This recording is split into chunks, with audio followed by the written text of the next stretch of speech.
Hello friends, welcome to UPSC Niti. यह हमारा UPSC prelim 2016 का जीएस पेपर 1 डिस्कशन और आज हम देखने जा रहे हैं इसका पार्ट 1 जिसमें हम कवर करेंगे क्वेश्चन फ्रॉम 1 टू 20। ठीक है जी। हम जैसे कि हमारे में स्ट्रेटेजी वीडियो में हमने देखा था, हमें अगर आपने कल दैट इज संडे को हमारा 2016 का जीएस पेपर 1 अगर नहीं सॉल्व किया है तो प्लीज पहले उसे सॉल्व कीजिए और बाद में इस डिस्कशन वीडियो को कंटिन्यू कीजिए। ठीक है फ्रेंड्स, क्योंकि अगर आप ऐसा करेंगे तो ही आपको ये जो हमारी सीरीज है उसका ज्यादा बेनिफिट होगा। तो चलिए स्टार्ट करते हैं हमारे पहले क्वेश्चन से और देखते हैं हमारी यूपीएससी प्रीलिम 2017 के लिए कॉन्फिडेंस बूस्टर सीरीज।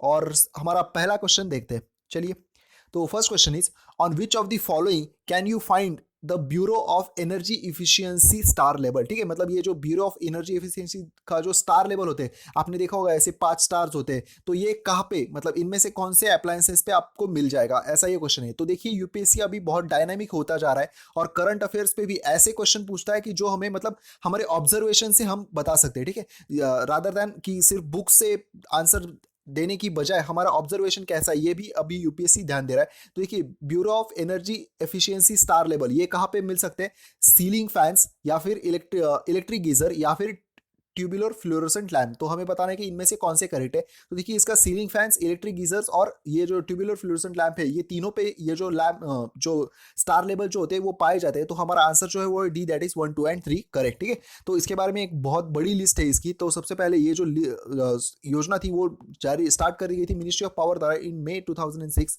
तो अभी इसमें ये ढेर सारे ऑप्शन है, आप चाहे तो इसको पढ़ लीजिए।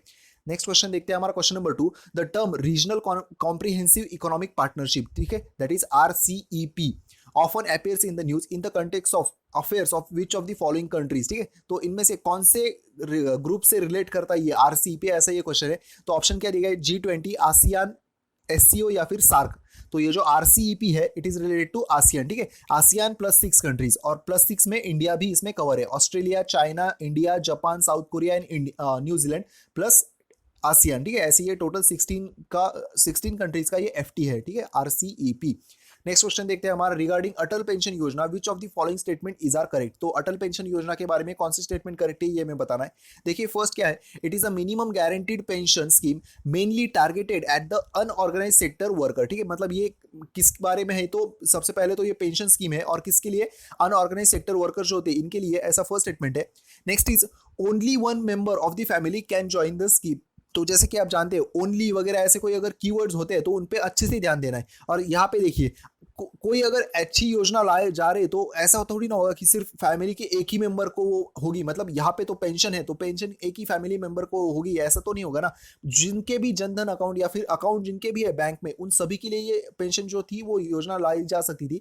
मतलब सेकंड इनकरेक्ट हो गया, फर्स्ट जो है अभी के लिए सही है। Next is the same amount of pension is guaranteed for the spouse of the spouse for life after the subscribers death. ठीक है, डेथ के बाद जो पैसा होगा वो अमाउंट जो होगी वो स्पाउस को मिल जाएगी, ऐसा थर्ड स्टेटमेंट है। तो 1 एंड 3 जो ये इसके बारे में सही है, 2 जो है ये इनकरेक्ट है। सो हमारा आंसर जो है वो C, that is 1 and 3 correct. तो नेक्स्ट क्वेश्चन देखते हैं अब हमारा question number 4। India is an important member of the international thermonuclear experimental reactor. हम जो है ये इस इंटरनेशनल थर्मोन्यूक्लियर एक्सपेरिमेंटल रिएक्टर इसके मेंबर है। If this experiment succeeds what is the immediate advantage for India. मतलब ये जो एक्सपेरिमेंट है ये अगर सक्सीड हो गया तो हमारा एडवांटेज, इमीडिएट एडवांटेज क्या होगा, ऐसा ये क्वेश्चन है। देखिए, फर्स्ट क्या है? It can use thorium in place of uranium for power generation. मतलब थोरियम यूज कर सकता है instead of uranium power generation के लिए, ऐसा फर्स्ट स्टेटमेंट है। Next is it can attain the global role in satellite navigation. Satellite navigation के बारे में ये। तो देखिए, थर्मोन्यूक्लियर है, इंटरनेशनल थर्मोन्यूक्लियर एक्सपेरिमेंटल रिएक्टर है, थर्मोन्यूक्लियर है, तो सैटेलाइट का क्या होगा ना। मतलब बी जो ऑप्शन है वो यही से हम एलिमिनेट कर सकते हैं। Next is it can drastically improve the efficiency of the fission reactor in power generation. ठीक है, फिशन रिएक्टर जो है इसकी इंप्रूवमेंट हो सकती है, ऐसा सी स्टेटमेंट है। Next is it can build the fusion reactor for power generation. मतलब यहाँ पे फिशन रिएक्टर कहा गया है, यहाँ पे फ्यूजन रिएक्टर कहा गया है। तो ये जो है हमारा experiment international thermonuclear experimental reactor, ये किसके बारे में?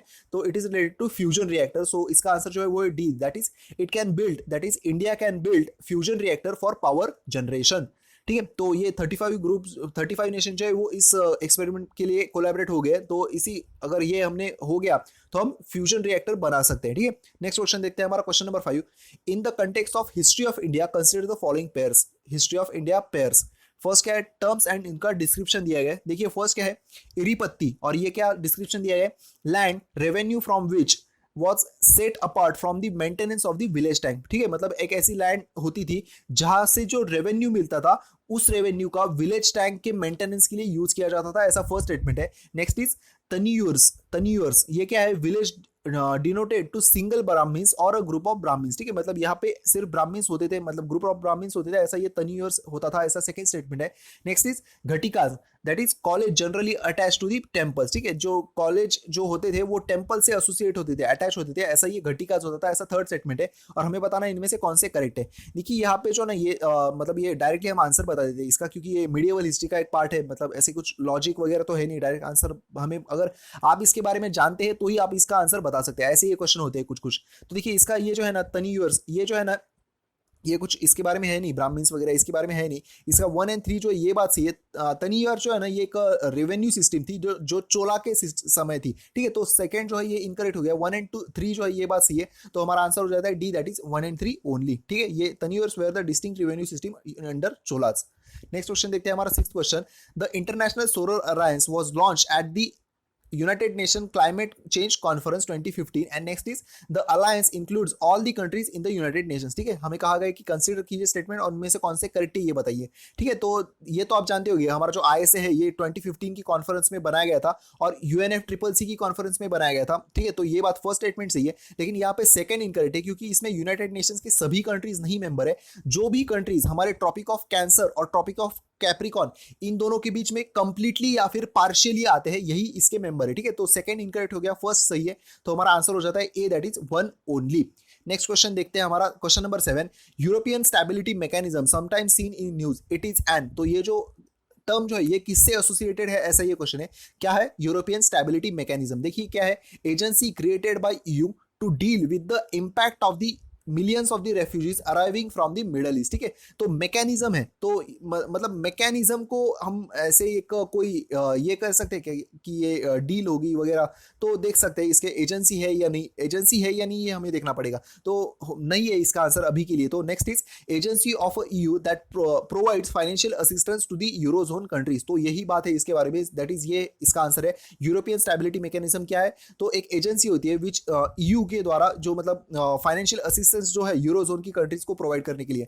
तो जो ग्रीस के बारे में क्राइसिस हो गए थे उस वजह से ये जो टर्म थी वो न्यूज में थी और इसी वजह से ये क्वेश्चन था।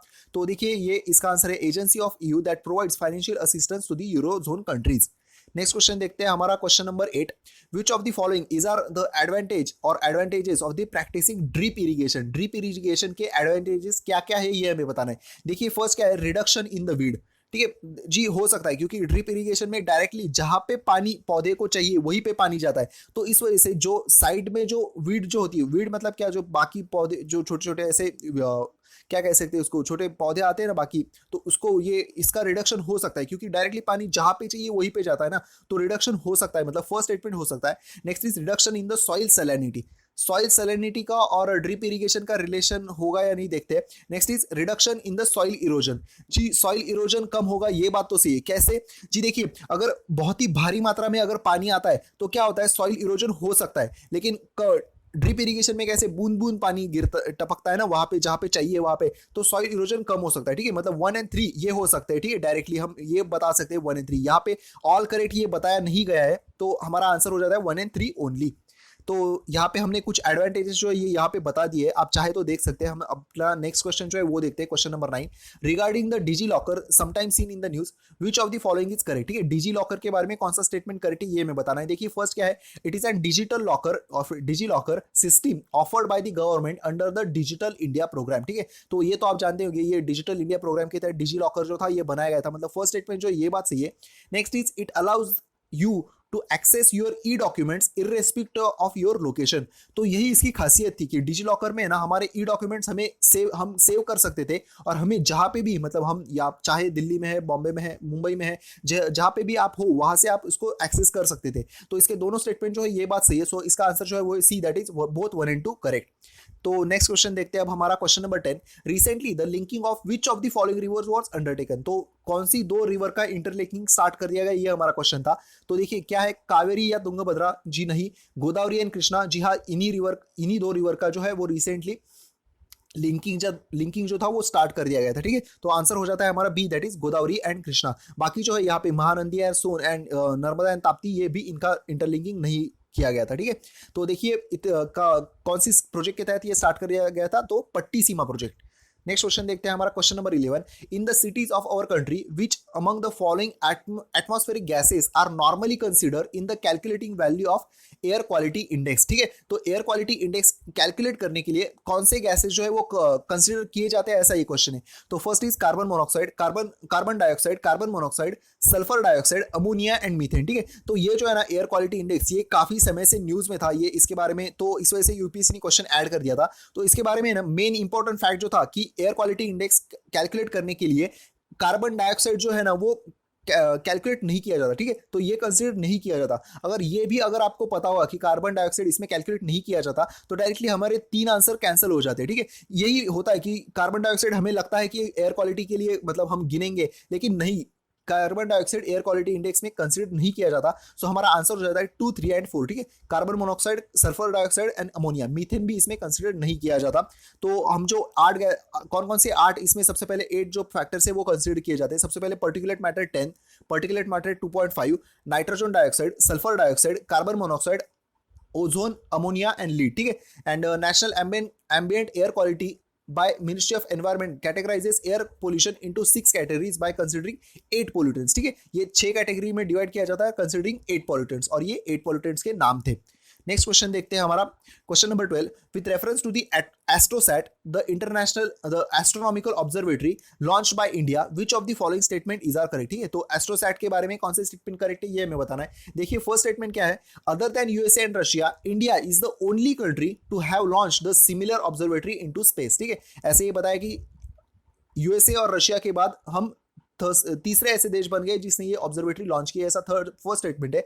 Next is AstroSat is a 2000 kg satellite placed in the orbit at the 1650 kilometre above the surface of the earth. और अब हमें ये बताना है कि इसका वेट और ये जो है कि इसका जो मतलब कौन सी ऑर्बिट पे ये डाल दिया गया है, इसके बारे में हमें बताना है। देखिए ऐसी कोई बात नहीं है कि मतलब कि हम थर्ड नेशन बन गए। आई थिंक जापान भी इसमें कंसिडर किया जाता है और यूरोपियन यूनियन भी है, ठीक है। मतलब ये दोनों जो है ये इसमें है, तो हमारा फर्स्ट स्टेटमेंट इनकरेक्ट हो गया। और यहाँ पे ना एस्ट्रोसैट का वेट जो था ये इतना था 1650 kg, ठीक है। ये किलोमीटर जो था ये यूपीएससी ने गलत कर दिया था। तो अभी मतलब ये यूपीएससी का बहुत ही ज्यादा फैक्चुअल क्वेश्चन हो गया था, क्योंकि वेट वगैरह ये यूपीएससी ने पूछ लिया था यहाँ पे। तो ये मतलब देखिए हमें ये तो पता था ना कि ये स्टेटमेंट जो है ये इनकरेक्ट हो गया, मतलब फर्स्ट इनकरेक्ट हो गया। तो देखिए हमारे 1 ओनली एंड बोथ 1 एंड 2 ये आंसर तो चले गए, ठीक है। मतलब अभी हमें सिर्फ बी और डी में से ही ऑप्शन देने, ठीक है। मतलब अगर आपको ये भी पता नहीं होगा तो हमें क्या करना है, बी और डी में से हमें आंसर देना है। तो देखिए हमारी प्रोबेबिलिटी जो है ना वो 50% पे आ जाती है। अगर ऐसे आप कर सकते हो तो ऐसे क्वेश्चन का आंसर देना कभी भी अच्छा होता है, ठीक है। मतलब हमारी प्रोबेबिलिटी जो है वो कम हो जाती है ना, तो आंसर देंगे तो हमारे मतलब आइदर या फिर 50% चांसेस है पॉजिटिव मार्क्स मिलने के, या फिर 50 चांसेस है निगेटिव मार्क्स मिलने के, रादर देन 75 मतलब 25% से ही रहने के बजाय। ये तो अच्छी कंडीशन होती है ना। तो ऐसे क्वेश्चन अगर आप एक भी ऑप्शन एलिमिनेट कर सकते हो तो आंसर दिया कीजिए। तो देखिए इसमें से सेकंड जो ऑप्शन है वो इनकरेक्ट हो जाता है। इसका आंसर डायरेक्टली है none, neither one not two, ठीक है। ये देखिए यूएसए, जापान, रशिया, यूरोप, ये इतने हैं और इसका वेट जो था वो 1650 kg था।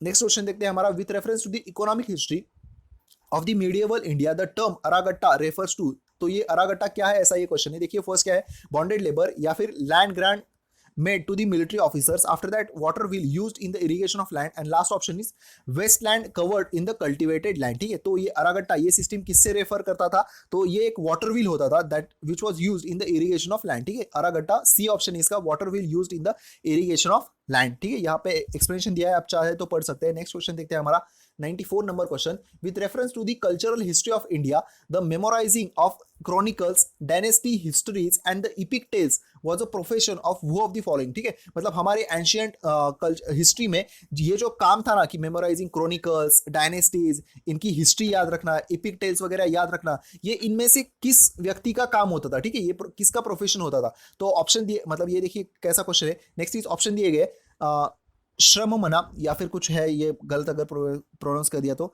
शरमना, next is Parivrajaka, after that Agraharika, after that Magadha. तो इसका आंसर मुझे पता नहीं था, इसका आंसर जो था ये है मगधा, ठीक है, ये मगधा द्वारा ये सब काम जो है वो किए जाते हैं।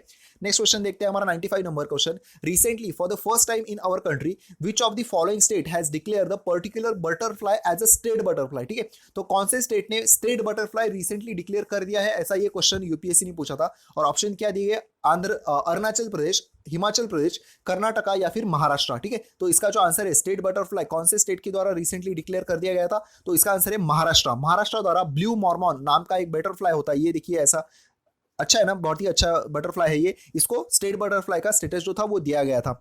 नेक्स्ट क्वेश्चन देखते हैं हमारा 16 number question. Consider the following statement, तो मंगलयान इसके बारे में रिसेंटली जो इसरो ने लॉन्च कर दिया था, इसके बारे में हमें करेक्ट स्टेटमेंट कौन से ये बताने थे। देखिए फर्स्ट क्या है, it also called as Mars Orbiter Mission, ठीक है, मतलब मॉम, ये हमारे मोदी जी ने इस समय इसको यही नाम दिया था, मॉम, इस नाम से इसको कहा था मॉम, मार्स ऑर्बिटर मिशन। तो फर्स्ट स्टेटमेंट जो ये इसके बारे में सही है। Next is it made India the second country to have spacecraft orbit into Mars after USA.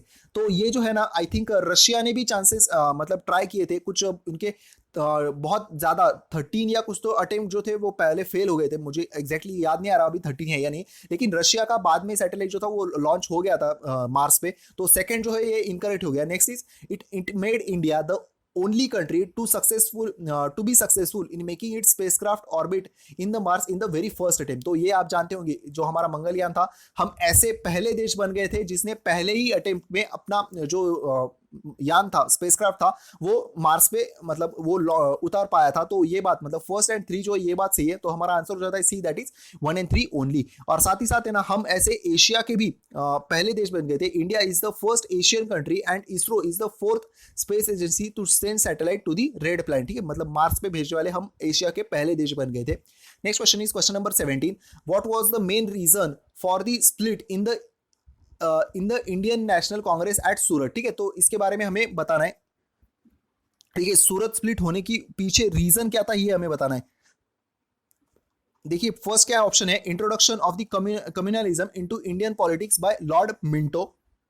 Next is extremist lack of faith in the capacity of the moderates to negotiate with the British government, ठीक है, मतलब extremist जो थे इनको भरोसा जो था moderate से उठ गया था, इस वजह से ये हो गया था, ऐसा भी स्टेटमेंट है। Next is foundation of Muslim league, Muslim league की फाउंडेशन होने की वजह से सूरत स्प्लिट हो गया था, ऐसा सी स्टेटमेंट है। Next is Aurobindo Ghosh inability to be elected as the president of Indian national Congress, मतलब अरबिंदो घोष जो थे ये प्रेसिडेंट हो नहीं पाए थे, इस वजह से सूरत स्प्लिट हो गया था, ऐसा डी स्टेटमेंट है। और हमें बताना है कि किस वजह से ये सूरत स्प्लिट हो गया था, तो इसका आंसर जो है वो है बी, दैट इज एक्सट्रीमिस्ट जो थे ना, उनको अभी मॉडरेट्स पे मतलब ऐसा भरोसा नहीं रह गया था कि ये निगोशिएट कर सकते ब्रिटिश गवर्नमेंट के साथ, तो इस वजह से सूरत स्प्लिट जो था वो 1907 में हो गया था।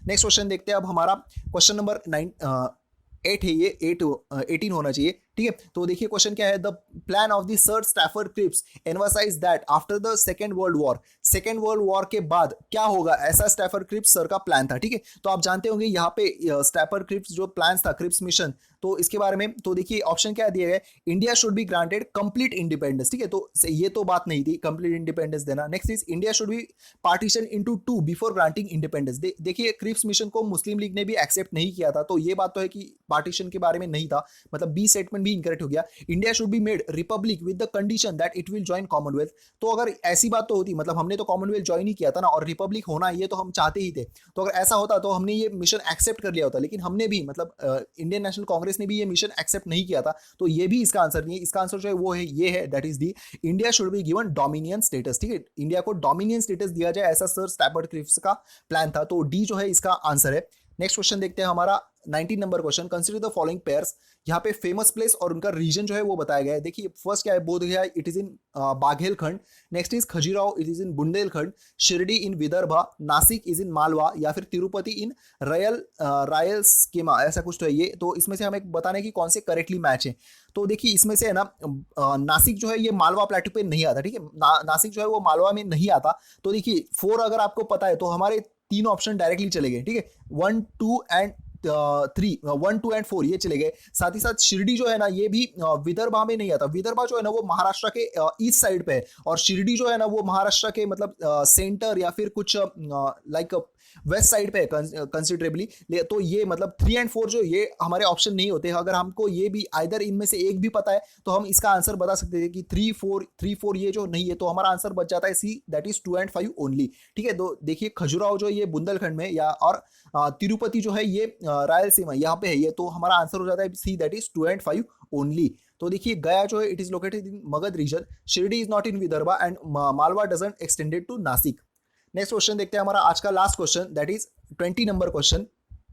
देखिए ये क्वेश्चन क्या है, the Parliament of India acquires the power to legislate in any item of the state list in national interest if the resolution to that effect is passed by. तो देखिए पहला ऑप्शन क्या है, Lok Sabha by simple majority of total membership. Next is Lok Sabha by simple majority of not less than 2/3 of the total membership. After that, Rajya Sabha by simple majority of its total membership, and next is Rajya Sabha by majority of not less than 2/3 of its members present and voting. देखिए national interest अगर ऐसी कोई term होगी ना तो इसके बारे में लोकसभा यहाँ पे कोई मतलब लोकसभा कोई भी रोल नहीं है। ठीक है, लोकसभा की सिंपल मेजोरिटी मींस अगर देखिए अभी के लिए भी बीजेपी गवर्नमेंट सिंपल मेजोरिटी तो है ना अभी के लिए, तो डायरेक्टली ये लोकसभा जो है वो स्टेट लिस्ट पे कोई भी कानून बना सकता है, तो ऐसा होना नहीं चाहिए ना। तो इसी वजह से लोकसभा जो था ये इसको नेशनल इंटरेस्ट के बारे में कोई भी प्रावधान जो था वो बनाया नहीं गया था, तो ये नहीं है। अभी हमें बताना है कि सी और डी में से कौन सा ऑप्शन है। देखिए राज्यसभा सिंपल मेजोरिटी से यहाँ पे नेशनल इंटरेस्ट के बारे में स्टेट लिस्ट के सब्जेक्ट पे लॉ नहीं बना सकते। इसका आंसर जो है वो है D, that is Rajya Sabha by majority of not less than 2/3 of its member present and voting. ठीक है, not less than 2/3 of its member present and voting, अगर यही कंडीशन होगी तो ही नेशनल इंटरेस्ट ये रीजन दे के जो हमारी राज्यसभा है पार्लियामेंट जो है हमारी वो स्टेट लिस्ट के सब्जेक्ट पे जो हमारा एक्ट है वो बना सकती है। ठीक है, तो इसके बारे में और भी हमने कुछ 5 जो कंडीशन है वो बता दिए, देख लेते हैं। If Rajya Sabha approves a resolution with a special majority and declares that